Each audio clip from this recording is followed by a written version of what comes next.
So let me ask you this. Have you ever experienced something that has not only changed your mind and your opinion on something, but opened you up to a whole new world of media? Well, see, this happened to me back in March. See, I had just finished rewatching Avatar The Last Airbender and The Legend of Korra, and I felt like I wanted more. But the problem with Western animation is overarching storylines and plot aren't very common. In fact, it's quite rare. You've got the odd Teen Titans or Samurai Jack, but that's about it. So you have to look somewhere else, and that leads you down a different path. A path I never thought I would go down. A path you cannot return from. This path is the path of anime. Now see, for the longest time, I refused to even give anime a chance. And there was no real reason. I just followed what everybody else said. Oh, anime's silly.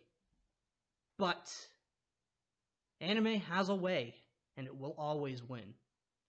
I took one bite of that apple, and let me tell you, I committed that sin, and I was hooked. One of the anime I started with was a little anime called Blood Sea. For the uninitiated, Blood Sea is one of the goriest anime of all time. I mean, it's really bad. I can't actually show you the gore, but if you're really that interested, you can look it up and you'll see what I'm talking about. But more than that, Blood Sea is a mess. And yet, I kinda love it for its awkward change of pace, its tonal shifts, and its unlikable characters. This is not a very well put together show. But it doesn't change how much I actually enjoyed it. So after finishing Blood Sea, I knew I wanted more of whatever that was. I wasn't sure what it was, but I knew I wanted more of it. So after doing a little bit of research, I found that it was actually a loose sequel to a movie from the year 2000 of a similar name. So what did I do next? Well, I ordered the movie, of course. Before I could watch Blood the Last Vampire, I realized I needed more anime under my belt. See, to this point, I had only watched maybe 10, 11 anime at the most. And it's really not enough to be able to talk about anime.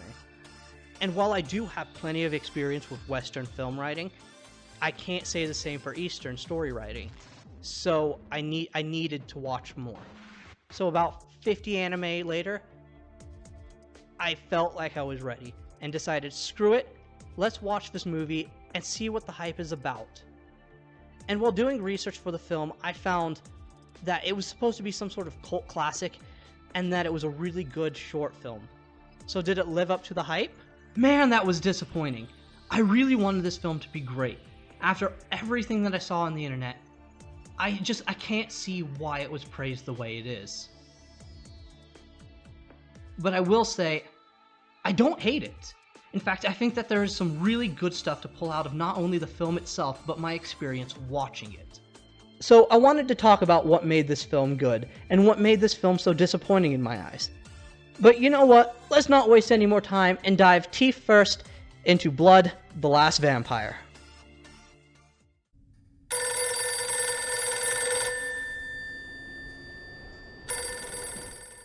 This movie has a fantastic cold opening.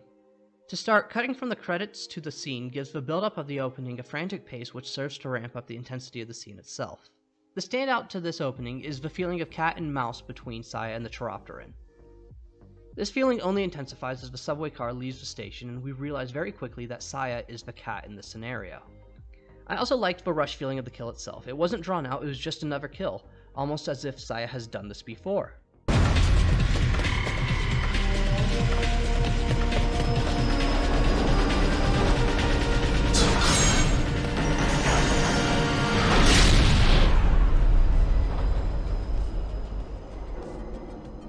To cap off this fantastic cold open, we get our first bit of dialogue, and Lewis leaves us with the ominous question, did Saya kill a Chiropteran?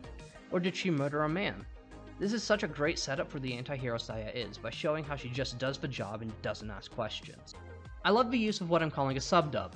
What I mean is that the use of English is reserved for characters that are supposed to be speaking English, like all of the Americans on the base, as well as Nurse Mahiko and Saya. Meanwhile, everyone else speaks in Japanese and we get subtitles.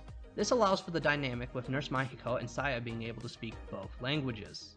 しが落ちなきゃいいけどしょうがないじゃない基地と付き合って飯食ってかなきゃなんないんだからはあしょうがないじゃない Come in. Sir, this young lady here would Ah, Saya, you're late. I want you to say hello to the principal. The final thing I really like about this film was the animation. It's dirty, it's ugly, and it works so well with what the film is going for. I specifically love the character design. With most animation, the characters are designed to look good, and this film saw that and said, nah, our characters are going to be real unattractive and a bit more grounded in reality. They even accentuated the ugly in the human forms of the Chiropterans so that you could almost tell that there was something off with them. The facial expressions are another high point for the animation, as they went for a slightly overexpressive look, which sort of works really well in the moments of high emotion. I also adored the design of the Chiropterans. They look pretty creepy and they actually act like they're going to mess shit up. Funny enough, I watched all 3 seasons of Castlevania before I watched this film, and the Chiropterans remind me a lot of the design of the demons in that show. Overall, the design looks pretty scary, and I gotta say, the way Sharon went and killed that base guard was kinda brutal. Kid wants to get your attention, ma'am. Get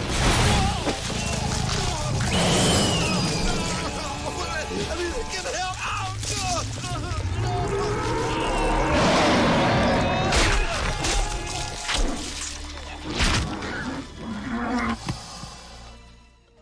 I mean, this man was given a few seconds of screen time, then Sharon went Karen on his ass. Poor guy. Didn't deserve that. But it was a really good kill. Well, with all the stuff I'd actually like out of the way, let's talk about the not-so-hot stuff that this film does. Going back to the cold open of the film, we learn through the interaction between Saya and David that this film prefers show don't tell. But it's a little extreme in its execution of this concept. Saya is given her next mission, and we're not really given any helpful information on what the mission is. Like, why does she need the school uniform? Or what is another one? Another Chiropteran? Movie, please explain this stuff. How about where is she going? I heard base, so is there a school on the base? With a little extra dialogue, this becomes much more clear, and you can do so without it being an exposition dump. Also, why does Saya get pissed when Lewis mentions Jesus or when Nurse Mahiko starts panic praying? This seems like it should have been explained, or at the very least, content should have been changed so that Saya is getting mad at these two for doing something stupid. There are a lot of unanswered questions, and they shouldn't be answered with the name of the film. If the only way we know Saya is a vampire is because the film is called The Last Vampire, maybe expand on Saya as a character and show us that she is a vampire instead of just implying it. Also, why can't she kill humans? Like, we learned this in a later series, but I shouldn't be learning about a detail like that in later content. It should be covered in this movie since she brings it up in this movie. Speaking of raising more questions than answers, what does that suicide have to do with anything? I mean, David mentions to Saya a little later, explaining she is looking for 2 Chiropterans that they found a fake body last night from their feeding. But is this body supposed to be the woman who committed suicide, or is this just another random piece of filler? The next thing this film does to baffle me is while it revels in its showing and not telling, don't have the locals explain why living off the base is so bad. Show us a scene where the US soldiers are treating the locals like crap. It's going to go a long way for the audience to understand this bad situation. And the one time it makes sense to show the viewer a situation, they leave it to dialogue. While we're talking about dialogue and voice performances, sadly the voice performances are a bit of a double-edged sword throughout the film. On one hand, we have our 2 agents, David and Lewis, whose voice actors do a good job of bringing these characters to life.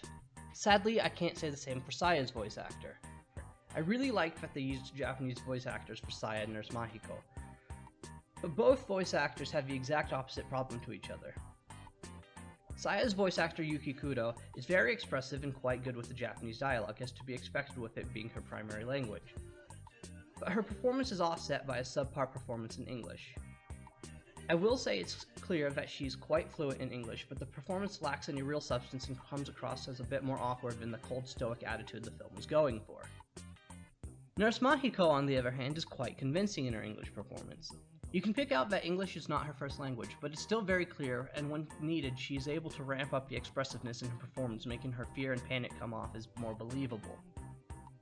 The problem is that her Japanese portions of dialogue come across as flat and fails to capture what the dialogue is asking of her. For example,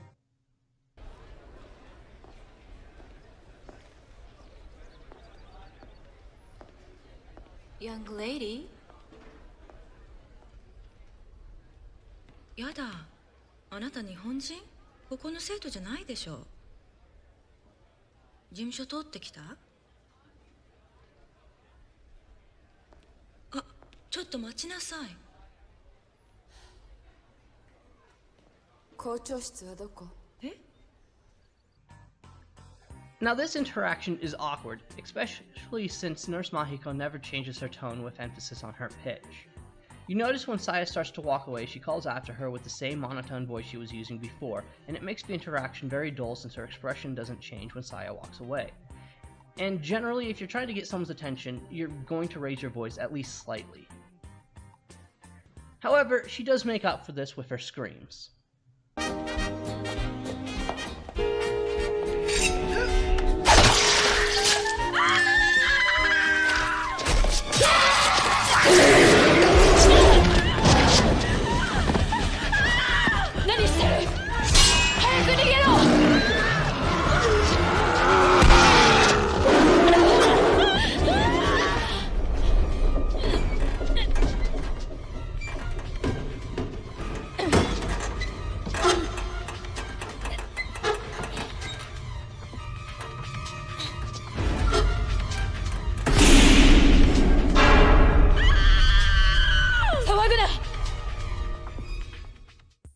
Ooh, those are some good screams.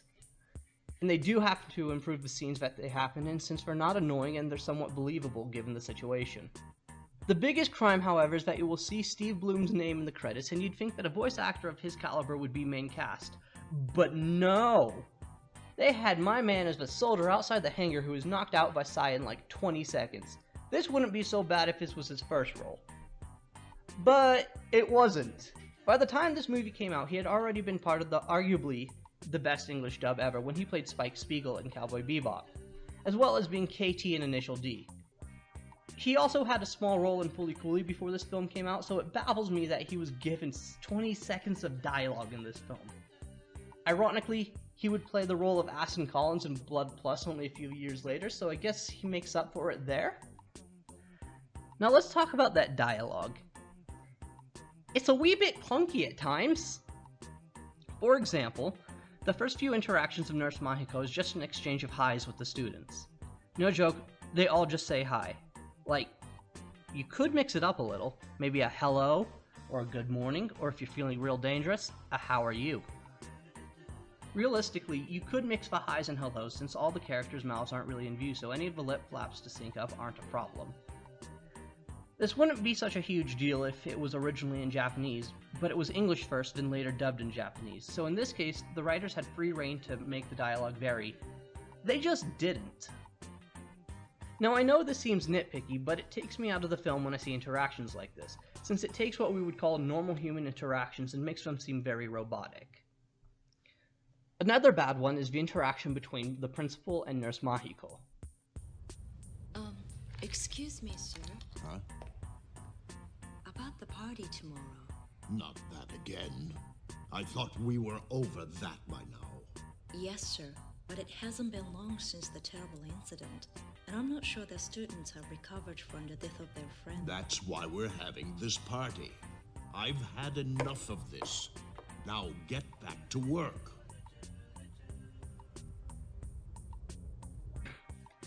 Now, I don't claim to have any experience with script writing, but again, it doesn't sound very natural, and instead, it sounds like it's being read from a poorly written script. So instead of complaining about the poor dialogue, I decided to rewrite it so that it would sound like something you would hear in real life. Now, there are two things we have to keep in mind when rewriting this dialogue. The first of which is the time in which this film takes place, and from context clues throughout the film, you would guess Vietnam War era, so this means we cannot use modern slang or any vocabulary that has caught on in the past 30 to 40 years. The other thing we have to keep in mind is that while pretty fluent in English, Nurse Mahiko's primary language is Japanese. This means she is most likely not using uncommon English phrases or really long words to get her point across.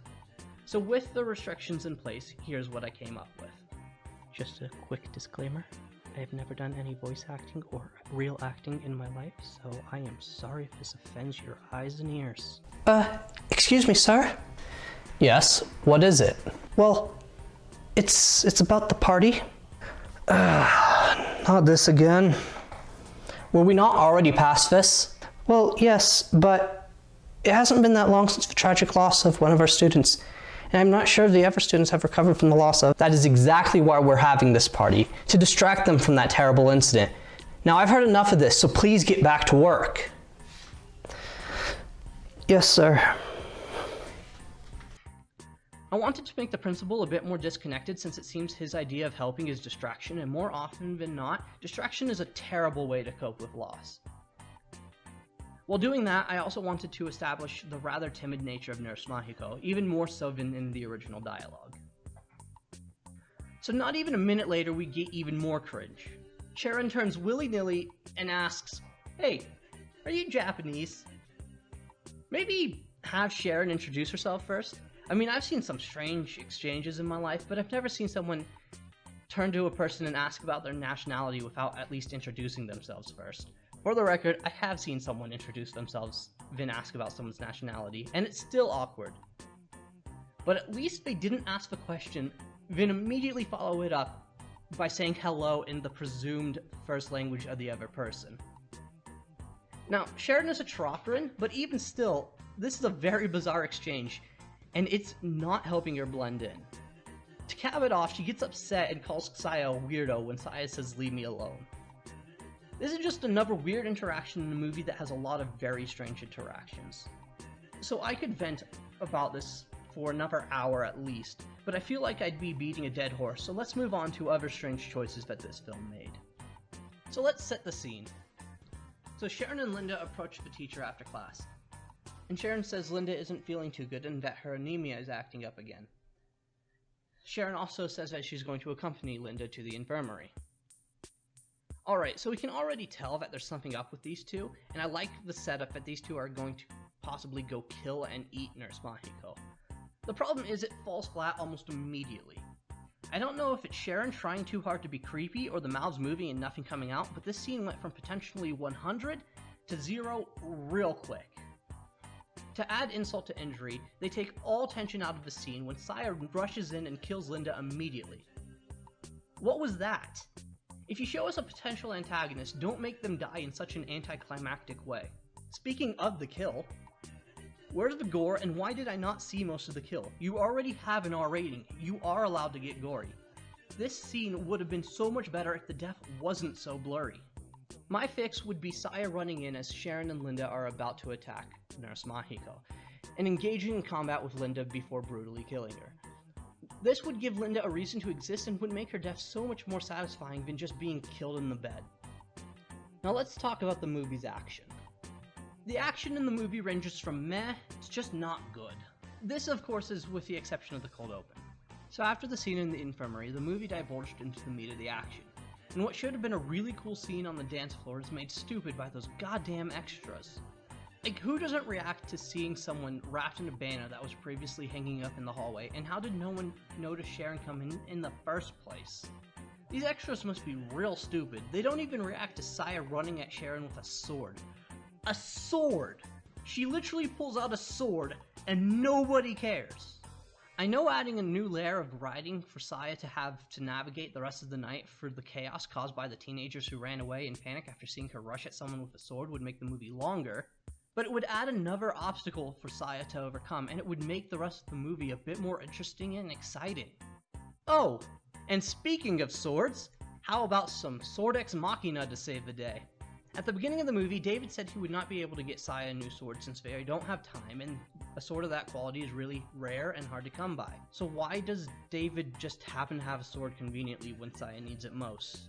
I actually really like that the movie forced her to be resourceful to find a way to kill the Chiropterans, and it would have made the movie better if they stuck with that narrative so we could get more gritty and more gruesome fights between Saya and the Chiropterans. Instead, the movie makes a sort of MacGuffin that turns Saya basically unbeatable and doesn't make for a very good source of conflict. The final part of the movie I wanted to complain about is actually the last part of the movie on the runway. Now I know this came out first, but this scene is essentially the first half of the plane scene in Fast and Furious 6 without the likable characters and satisfying conclusion. So we've clearly built up that flying Chiropteran means really bad. But the Chiropteran is killed by a sword slash after a straight line chase. How did they not think that this scene would have been better had there been more to this fight than just fly away and get sliced? A simple adjustment like Saya having to jump from the Jeep to land a hit, or having the Chiropteran turn to try to defend itself or attack Saya would have added a little more substance that this scene really needed. I really loved how Saya stood over Sharon as she lay dying, and letting her blood drip onto Sharon and into her mouth, and Sharon realizing that they are the same. The movie should have ended there instead of carrying on for the last 2 minutes, which really only served to say that the events of the night prior had to do with the start of the war in Vietnam, or at least the United States' involvement in the war in Vietnam. I don't think it was necessary, since the rest of the film doesn't mention anything about the tensions rising in Vietnam. And if you wanted to end the film that way, don't do it to sequel beta, since Blood Plus picks up after the conflict in Vietnam. So overall, I think that this movie is just a case of wasted potential. This movie had so much potential to be just one of the greatest anime films, and it just doesn't quite get there. The movie looks great, the design of all the characters and the background and all of that is really great, and that there are some really good things that happen in this film. In fact, I think you get a better understanding of anime as a whole by watching films like this, because while the movie is not great, it's one of those movies where you can pick up on things that are really good and you can see where other anime may have pulled from it. As far as writing goes, I've already said I don't think it's very good, but had the writers taken time to fix some of the small mistakes in the film, or just spent more time with the writing, this film would have been great. But ultimately, I think its biggest enemy is the fact that it's only 50 minutes long. This movie needed to be at least half an hour to 45 minutes longer. You add another 45 minutes to this movie, you get all the content you need and all the exposition, but not so much exposition. You're able to fill in the gaps so we don't have questions at the end of the movie. Alright guys, this brings us to the end of the video. If you enjoyed the video, please feel free to leave a like, and if you want to see more content like this, feel free to subscribe at the same time. And seeing how this is my first video on the channel, I would actually like some feedback from you guys on how to improve my videos for future uploads. And with that being said, that will be all, and I will see you guys next time. Peace!